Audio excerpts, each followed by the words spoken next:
রমাদান মাসে আমরা যে সিয়াম পালন করেছিলাম, ওই সিয়ামটি আমাদের জন্য সুন্নত, নফল নাকি ফরজ ছিল? ফরজ। আচ্ছা, এখন যে সিয়ামগুলোর দিন যাচ্ছে, জিলহজ মাসের প্রথম 9টি সিয়াম, এগুলো কি সুন্নত না ফরজ? সুন্নত বলতে পারেন, নফলও বলতে পারেন। এরপরে আরাফার সিয়াম রাখবেন, সেটাও নফল বা সুন্নাত। তাহলে রমাদান মাসের সিয়াম আমরা যে রেখেছি সেটা ফরজ মনে করি কেন?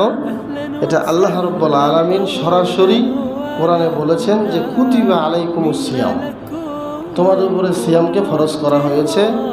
মুহাদ্দিস এবং মুফাসসিরিনে কেরাম বলেছেন এখানে যে সিয়ামকে ফরজ করা হয়েছে সে সিয়াম হচ্ছে রমাদান মাসের সিয়াম।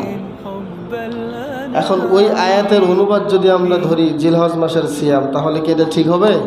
হবে না। মুফাসসিরিন কিরামরা যেটা বলে আসছেন, তারা যেভাবে ব্যাখ্যা করে আসছেন, সাহাবীদের থেকে যেই ব্যাখ্যা তারা নিয়েছেন, সেটাই হলো আসল ব্যাখ্যা। আমাদের মন গড়া কোনো কথা বা মন গড়া কোনো তাফসির অনুবাদ যদি আমরা করতে যাই, তাহলে ইসলামকে আমরা লণ্ডভণ্ড করে ফেলব। কি বলেন, ঠিক কি না?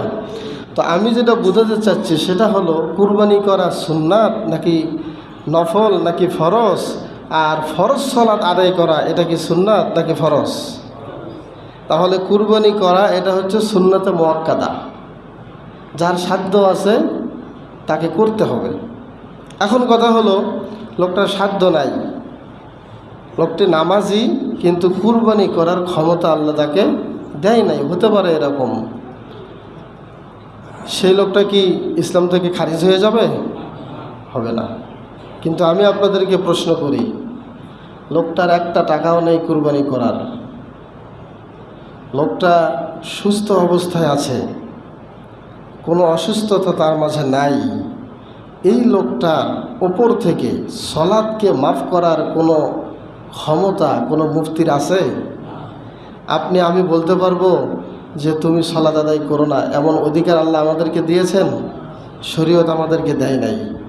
তাহলে সুন্নতে মুআক্কাদার জন্য আমাদের যে ইচ্ছা, আমাদের যে উৎকণ্ঠা, যেই আবেগ, যে উৎসাহ, কুরবানি করার আগে আমাদেরকে খেয়াল রাখতে হবে যে আমার নামাজ ঠিক আছে কিনা। কারণ সহিহ বুখারীর বর্ণনা, আউয়ালু মা ইউহাসাবুল আবদু বিহি ইয়াউমাল কিয়ামাতি আস-সালাহ, কিয়ামতের মাঠে সর্বপ্রথম যে বিষয়টি লক্ষ্য করা হবে, যদি